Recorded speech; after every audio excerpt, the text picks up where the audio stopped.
Why does it seem like a lot of narcissists are really, really obsessive?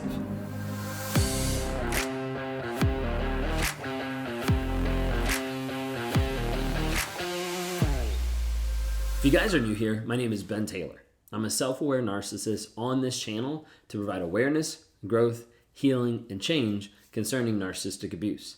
I'm the founder of Raw Motivations, the creator of the NARC app, and your guide in the 45-day Clarity Challenge you can access at claritychallenge.net. If you like what you see here talking about narcissism, narcissistic abuse, my journey inside of narcissism, then please subscribe. Hit that notification so you get notified when we drop new content, and when we drop new videos, or when we're going live on different channels to provide question and answer time, or a way for you to be able to seek some clarity in the midst of the confusion that you've been going through. When we talk about narcissists and them being obsessive, a lot of times people are like, oh yeah, totally. Like my narcissist was obsessive about a lot of things.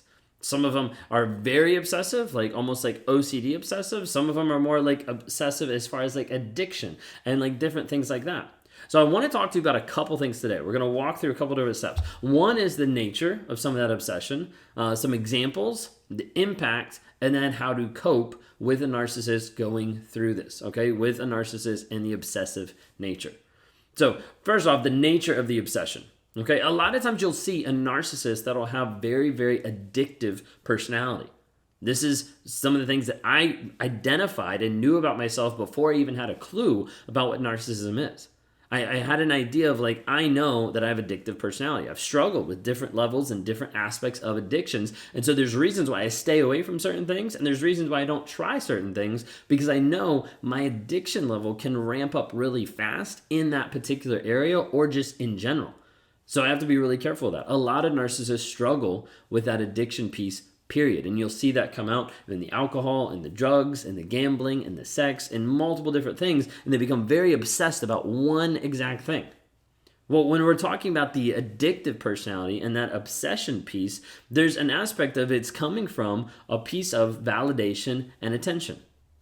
You see, and a lot of times we talk about narcissists always needing validation and attention. They need that.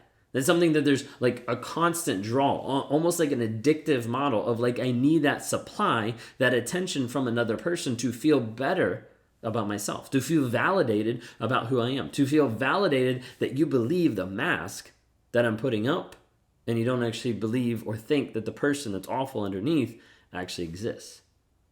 But typically, it's hard for a person to be able to see that or understand that idea of like constantly needing that. It comes out oftentimes in the areas of like always texting, always being together, like 24/7, like wanting sex nonstop, like all these things. They can be good in and of themselves, but when they're taken to excess, you start to realize like, wait a second, this might be more than just something they're passionate about. This might be an obsession. Sometimes there's an aspect of fear of rejection that contributes to the aspect of obsession. Of like, I don't want to have someone leave, or I don't want something to happen, because it might be negative to my image. It might be negative to how other people perceive me, to how people think about me, or how they give attention to me, whatever it might be.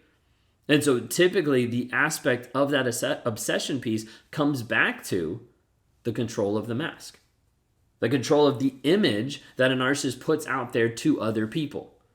To look better, to feel the best, to not view the past anymore, but to just be like, this is what I have to put there. This is what I have to do to put other people down so that I feel better about myself.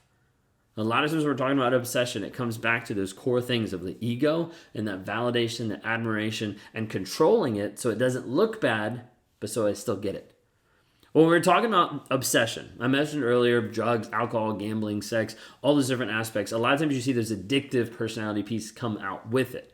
But there's also the aspect of the relationship side. A lot of times you'll see this with the constant need for admiration and the constant the connection, the constant like communication, like expecting you to respond within like 3 seconds. And if you don't, then they get upset of like, wait a second, like I need this. You'll see this a lot of times with a lot of texting. Not just with you though, but with multiple people. Like there's countless times where I'm talking to someone on a one-on-one call and they're talking me through their story and they open up and they're like, yeah, I discovered on the phone that they were texting like 30 people. Because it was like that constant validation, that constant need to be able to get that admiration and approval from other people. And with that comes that aspect of like, if I keep putting something out there, I'm going to keep getting something back. I need to have something come back 24/7. It's that thing that is like, maybe it'll fill a void. And so as a result, they'll put it out there for everybody. This is why you have a lot of narcissists that do cheat, a lot of narcissists that are very active in going through multiple partners or with multiple partners at the same time. And not because those partners are in agreement, but because they don't even know. It's a high. Oftentimes it turns into that obsession. Sometimes you'll see the examples of obsession in like a career, a need for approval, like always looking for approval, a need for like recognition, especially if it's at any cost. Like, I'm going to get recognized even if you don't. I'm going to roll over you. I'm going to steamroll past all the other people and be like, no, I'm going to get what I want regardless of how it's going to cost or hurt you. Sometimes you'll see this in the aspect of taking ideas, of like stealing ideas from other people and claiming them as their own so that they feel better about themselves, but so they get that push, that bump into the next level, that bump into like, look at me, I'm the best, okay? Sometimes too, you'll have the aspect of them taking ideas, of them like working through, of them like bypassing you or even like triangulating in the workplace to make you look bad so that they can move up or so that they can progress or look better, okay? Sometimes you'll have this in just the aspect of narcissism with appearance. So of how they look, of how they dress, of how they eat, sleep, act, anything like looking a certain way.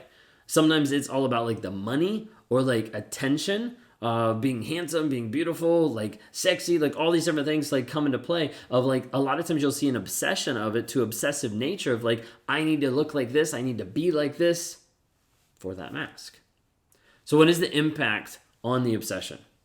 What is the impact that it actually causes? Okay. First one is you pay the price. Emotionally, mentally. A lot of times this looks like you're getting run over. You're getting belittled. You're getting put down. You're getting shoved to the side. And as a result, you no longer have an emotional safe place. You no longer have a partner that you can talk through, that you can work through problems, that you can talk and develop trust, honesty, vulnerability. But instead, it's like, nope, you're just going to get rolled over because what they're obsessed about is way more important than you. The other one would be abuse. Because when a narcissist gets obsessed over a certain thing or even over you or the validation of you, you become an appliance. You become a toy on the shelf. And as a result, a narcissist typically has the view that they own you and that they control you and they're willing to take you off the shelf and play with you however they want and whenever they want. And when they're done with you, they can put you back on the shelf. This is why a lot of times when narcissists get out of the relationship and go to the next person, they leave the door open. Because they still want to be able to come back and be able to play with that toy whenever they want. And when you decide to go no contact, a lot of times it pisses them off because you just cut off their access to you. Impact of obsession is a lot of times a loss of who you are. You no longer have opinions. You no longer have concerns. You're no longer allowed to have ideas or thoughts or feelings or anything in the relationship. And that impact becomes huge because it starts to abuse you to a point that you no longer know who you are. You no longer know your sense of purpose or direction, or the person that you are going to be has been sidelined because of a toxic person in your life, and you no longer have that drive or that motivation to move forward in that direction. Well, how do we deal with this? How do we work on coping with his obsessive piece? Maybe you're in, maybe out of the relationship. How do we actually work on this? One of the first and foremost things that I've been talking and focusing with people over the past couple months is the identifying of you.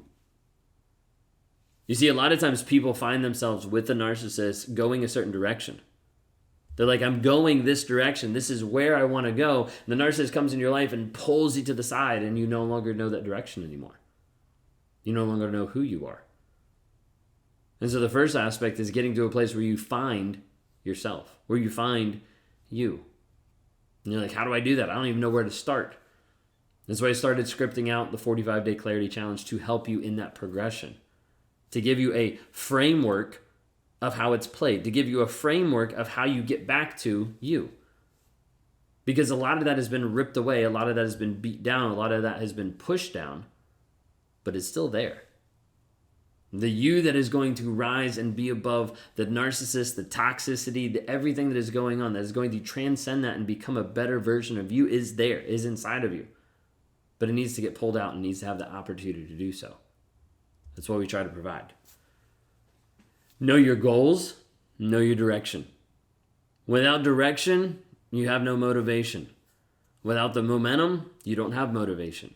Like moving forward of looking like, where am I going? Where am I going? What is happening? What's my vision? What's my values? Because so many people get stuck thinking about the narcissist. You need that for a period of time. But then your pivot has to change. It's like, if I only focus on this person, I'm never moving until I focus on the goals and the direction I need to go.